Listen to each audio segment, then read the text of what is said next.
เนาะล่างแล้วก็เป็นคือเก่าล่างไปคือเก่าผู้นี้และถามมันแห้งมันยังไผเลือกสีให้น้องป๊อปเลือกเองเพิ่นมักสีดำเงาดำด้านพี่น้อยเนาะดีเด้อบ่ตั้งแต่ขึ้นมาอยู่นี่กะตั้งแต่แล้วเฮือนแล้วชาตินี่กะฟันดีอยู่มีรอบหนึ่งพันว่าแบบมีทางผู้ใหญ่ทางหนึ่งเอาเงินมาให้แต่ปุ๊บตื่นมาตอนเช้ากะมีทางประตูนเลยมีค่าห้องน้ำทางประตูนแล้วก็ตอนแรกกะทางเบาเสียงประมาณ3 ล้านกีบเขาเจ้าให้ซื้อแนวอยู่แนวกินมือขึ้นเดือนขึ้นซ่านแล้วก็มีเบิดแล้วเนาะซื้อในโดยประมาณ3 ล้าน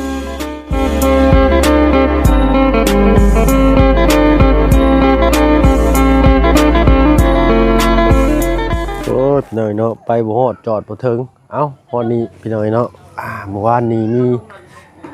รถหินทรายมาส่งทางน้องป๊อปเปิ้นเนาะเข้าบ่ได้เนาะเห็นทางในคลิปทีมงานเพิ่นนั่นแหละขาดตะลุดอยู่นี่เป็นจังได๋เด้เนาะ โอ้ยเนาะเข้าบ่ฮอดได้เนาะโตหมุนปุ้ยเลยนี่ทางเข้าบ้านเราว่าแต่นี่พี่น้อยเนาะคือเสียให้ทั้งน้องของน้องป๊อปเพิ่นนี่แหละมาซอยกันขุดไปโธ่ฝนตกพี่น้อยเนาะเมื่อคืนนี่ก็ได้มื้อเช้านี่ก็ฝนตกฟ้าแตกนี่ก็สัญญาณอินเทอร์เน็ตก็บ่มีซ้ำพี่น้อยเนาะจักสิไปอัปโหลดคลิปอยู่ใส่ให้ปะลุงได้ชมพี่น้อยเนาะคือสิได้ลงไปพุ่นแหละใกล้ๆพุ่นแหละ4-50 โลเนาะโอ้ยเข้ามาอีกก็มันเหยียบท่อน้ำเพิ่นแตกแล้วนี่บ่แม่นแตกแล้วบ่นี่โตใส่พี่น้อยเนาะเข้ามาอัปเดตบ้าน2เงินซ่านทางน้องป๊อปเพิ่นก่อนเนาะเป็นจังไดน้องป๊อปเอ้ยน้องป๊อปอยู่บ่น้องป๊อปอยู่บ่ใช่โว้เนาะมาทำแม่โทษผู้พี่น้อยเนาะนั่งอยู่ใต้ทุนบ้านนะบ่าวเราอัปเดตไปอีกก่อนเนาะโอ้ยรถไผได้มาจอดไว้ตลาดเฮือนเจ้าน้องป๊อปโธ่โอ้พากันมีงบเฮ็ดห้องน้ำแล้วพี่น้อยเนาะบ้านน้องป๊อปเพิ่นก็ได้นี่แหละให้เพิ่นขุดเข้าไปหั่นโอ้โดยสบายดีทางน้องป๊อปโอ้ยบ่ได้พอกันหลายมื้อเลยนี่จักมื้อเลยนี่กันหลายมื้อเติบแล้วอ๋อต้องใส่เสื้อกันฝนคักแท้เนาะนอนพักเพราะว่าหากะคนดินทรายนี่มาแต่พุ่นขุดเอาไปยู่ใส่รถเข็นมานี่เอาเนาะแม่นพักกำลังทั้งหญ้าเฮ็ดกินอยู่เมื่อวานยังบ่ทันได้กินข้าวเช้าตื่นแต่เช้าแล้วแม่นตื่นแต่เช้าแล้วมาแบกอันนี้นะคนดินทรายใช้เพราะว่าเมื่อวานนี้รถเอาไปบ่ได้เด้อต้องกลับทักทายสบายดีหมู่เพื่อนกันเบิดสุผู้ทุกคนห้อยไผมาเอาเต็มหูบหน้าใส่ข่อยใส่นี่ฮะเนาะเอาค่อยๆยุ่งเอาเด้อน้องเนาะเสานี่ก็มันอยากฉันพี่น้อยเดียวถ้าเกิดว่ามีบ้านไหนได้เสายาวอะไรก็สิมาแก่อยู่นี่ฝากน้องป๊อปเพิ่นไว้ก็แล้วกันน้องป๊อปเนาะโดยยังบ่ทันได้กินข้าวเช้าซ้ำจักโมงนี่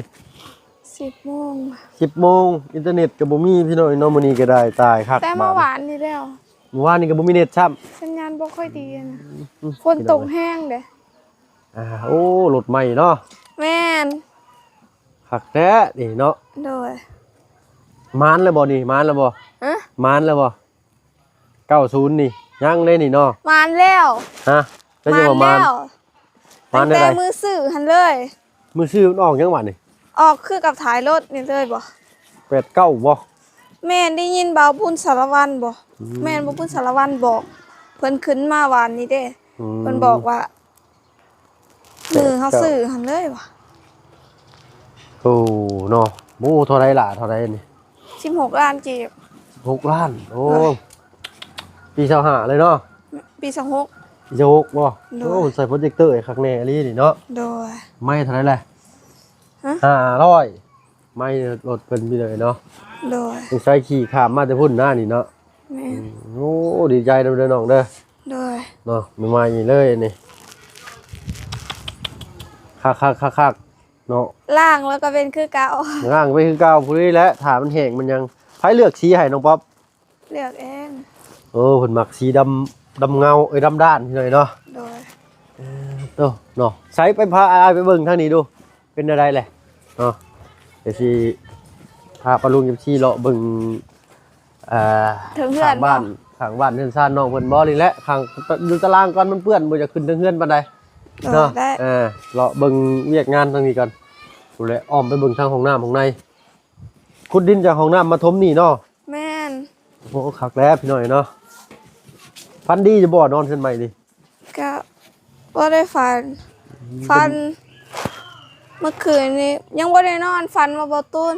อืม บ่ตูนจักบ่ตูนเอาอิหยังมาให้เขาลืมแล้ว รถนี่ไผเอามาเซอร์ไพรส์น้องป๊อป อ๋อมาทางลุงหนวดแต่ว่าให้เฮาไปซื้อเอง ไปซื้อเอง โดย โอ้คักแล้วนี่เนาะ โดย ไปซื้ออยู่ไสน่ะข้ามไปซื้ออยู่พุ่นบ่ แม่น พี่น้องเนาะ โดย งามเนาะดีใจน้ำน้องเพิ่นอ๋อโตน้ำเต็มจุลูบาดนี้เป็นอะไรบาดนี้ได้ตักเอาอีก ก็มื้อได้สิเฮ็ดก็ค่อยตักเอาก็ได้บ่เป็นหยัง ขุดพ่อแล้วบ่อันนี้นะโอ้ย ก็ เหยียบบ่ได้เด้ บ่พอก็ยังเหลือน้อยเดียว พ่อ เอาก็แปลงน้อยเดียว ท่วมจอรออยู่บาดนี้ โดย แล้วกันเนาะห้องน้ำเพิ่นสิตั้งประมาณนี้เนาะปินหน้าพุ่นเนาะ โดย เอาเนาะค่อยๆเฮ็ดไปไผขุดให้น้องชายจะบ่ อ๋อบ่แม่นทางนาบ่าว ข้างหน้าบ่าว แล้วก็หมู่นาบ่าวนํ อืม เพิ่นมาเอาแห้งกันบ่ฮู้คือกัน เอาแห้งกันขุดพอได้ใช้นํกันเนาะ โดย ข้างหน้าบ่าวเจ้า แต่ทางนาบ่าวหันบ่เฮาก็ให้เงินกินในกินน้ำหันบ่ ให้เงินไว้ซื้อน้ำซื้อในสู่ลูกสู่เมียเนาะ โดยแล้วก็ทางน้องชายก็ขุดคือกัน แต่ว่าตอนกลางคืนนั้นเพิ่นไปแก่หยังก็เพิ่นไปแก่แบบ่ไปส่งอยู่เวียดแล้วทีนี้หันแบบจักเพิ่นแบบทางมันบ่ค่อยดี เพราะว่าเป็นทางลัดเด้ เออ มีแต่อิหยังก็เขาเอิ้นหินหั่นน่ะ หินน้อยๆหั่นแล้วบัดนี้เพิ่นเหยียบเด้เพราะว่ามันลื่นโพดแล้วเพิ่นต้องเหยียบแบบแล้วก็ยู่หั่นน่ะ อยู่รถแล้วก็เฮ็ดให้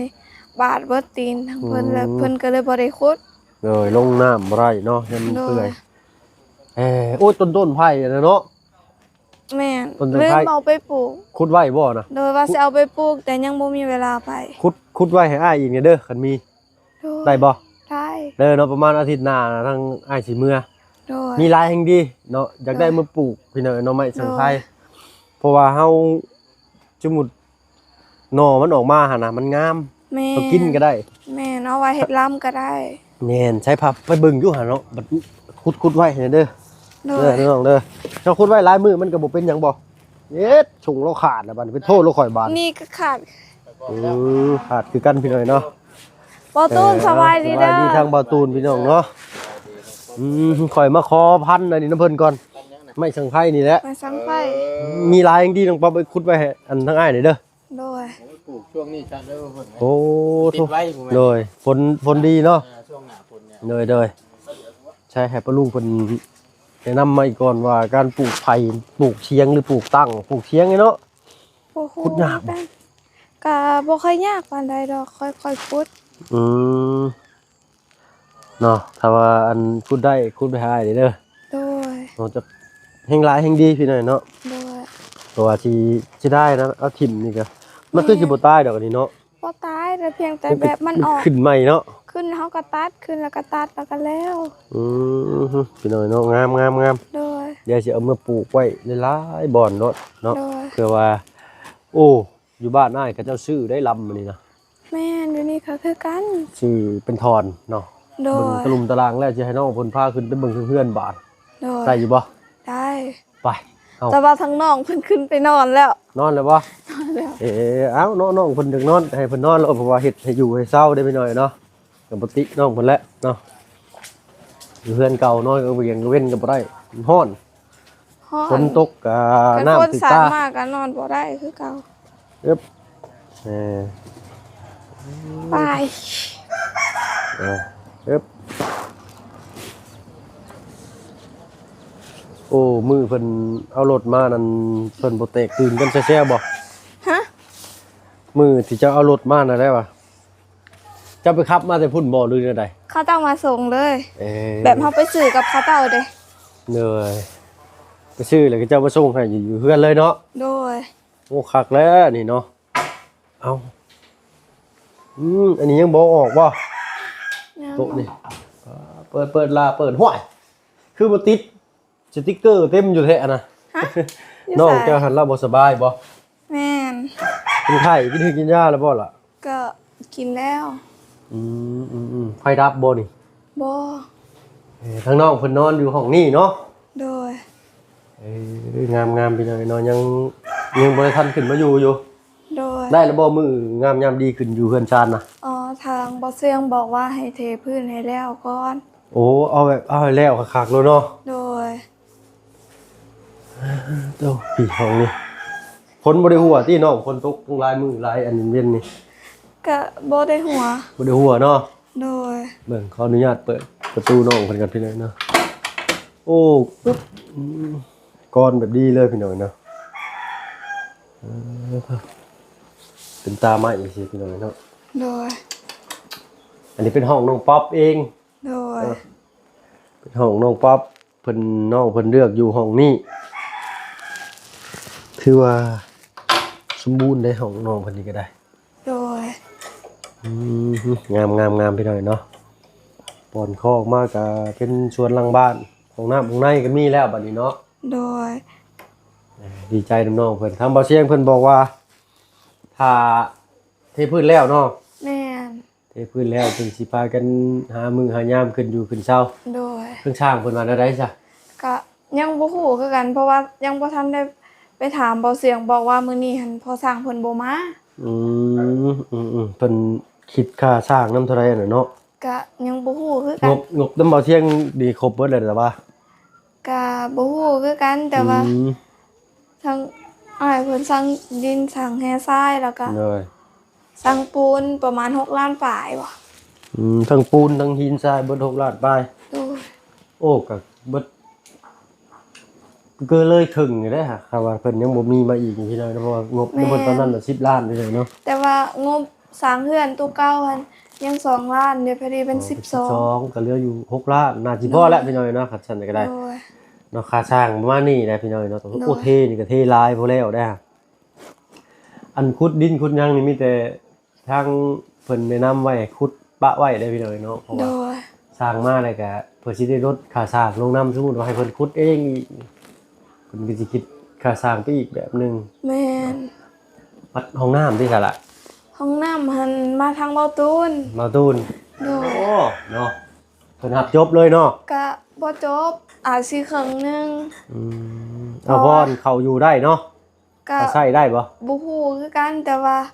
งบทางอ้ายเพิ่นได้บ่ประมาณ6ล้านปลาย 6ล้านป้ายชื่ออุปกรณ์ขุดท่อขุดนาลงโอ้ยังบ่พอเลยพี่น้อยเนาะ6ล้านยังบ่พอได้ค่าสร้างนี่ก็บ่แม่น6ล้านนะบ่ บ่ฮู้ 4ล้านป้ายแล้วบ่ขายค่าสร้างที่ห้องน้ำนี่เนาะ โดย อุปกรณ์ชื่อท่อชื่อเสาอีก4ต้น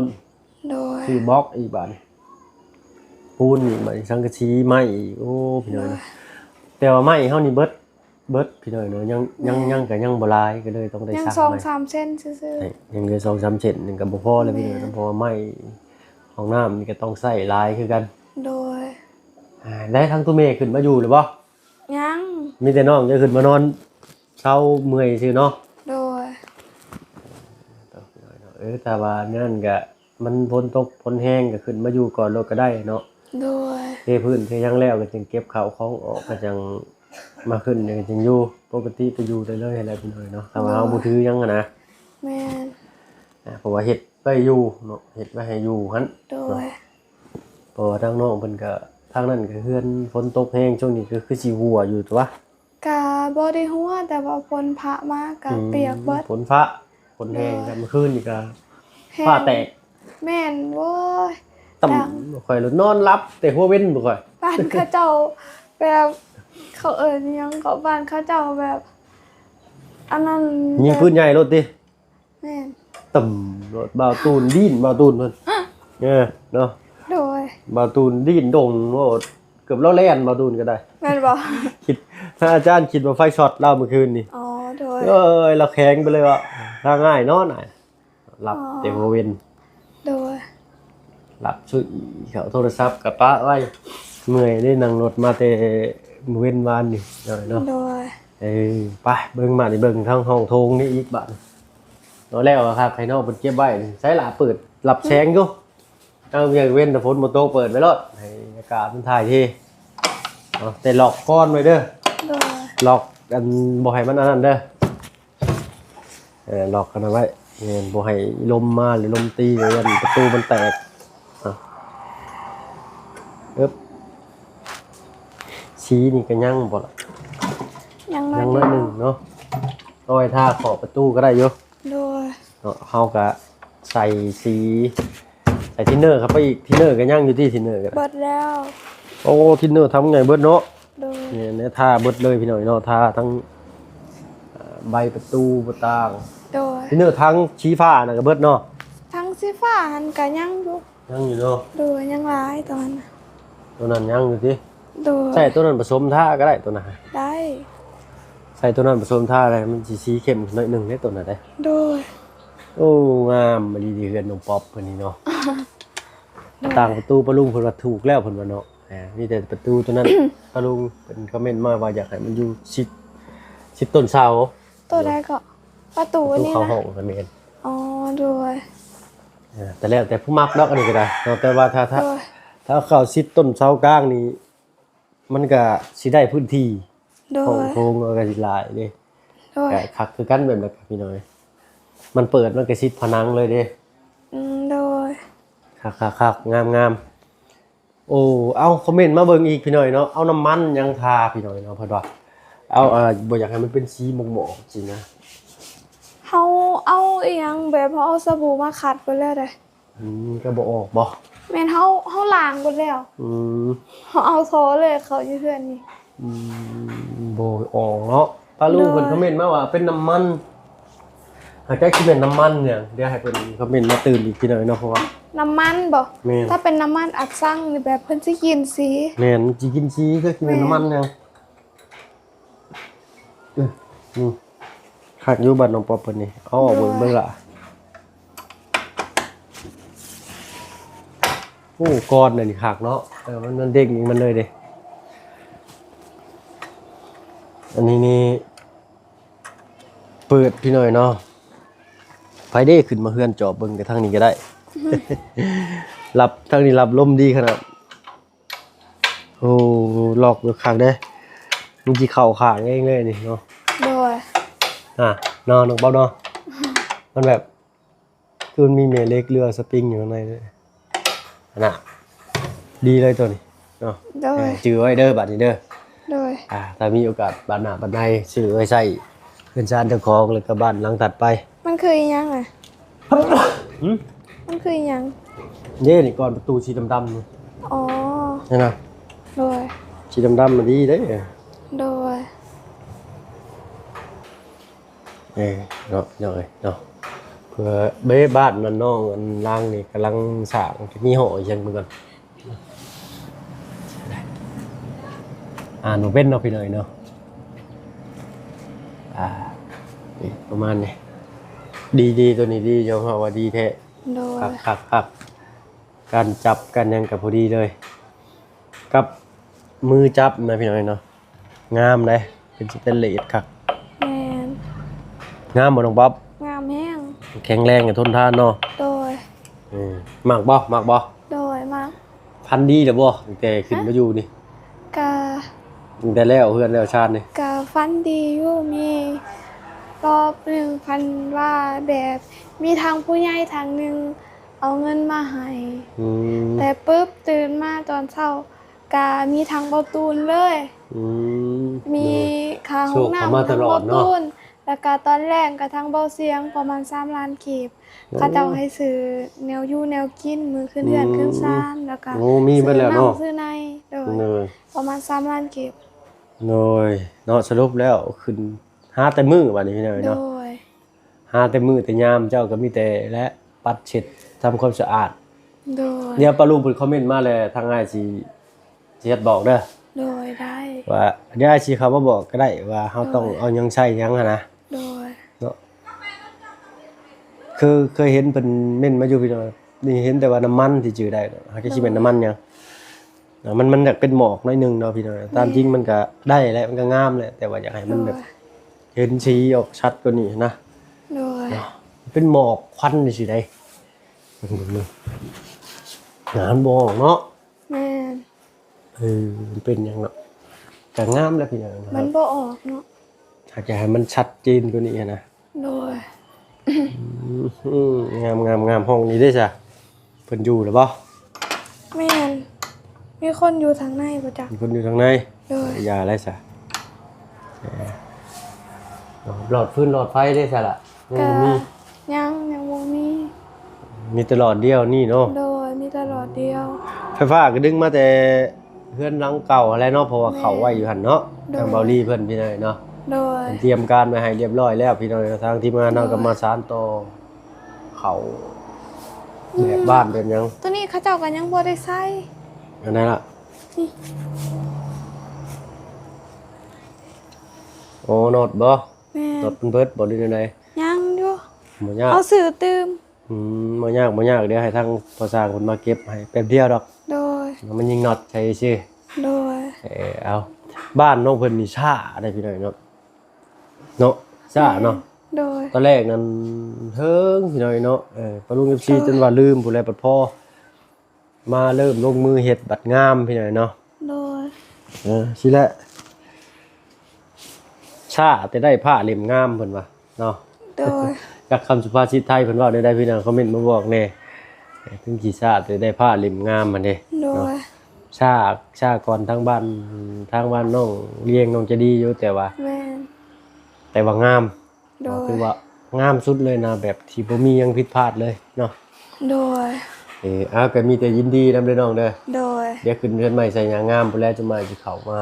ร่วมยินดีนำอีกอันนี้เด้อ โดย เนาะมาลุ้นเบิ่งพี่น้อยเด้อว่าบรรยากาศสิเป็นแนวใดทางบ้านเพิ่นเนาะ โดย ทางเฮาก็สิขอตัวลำลาแล้วพี่น้อยเนาะยินดีมีแฮงเบ่ทุกคน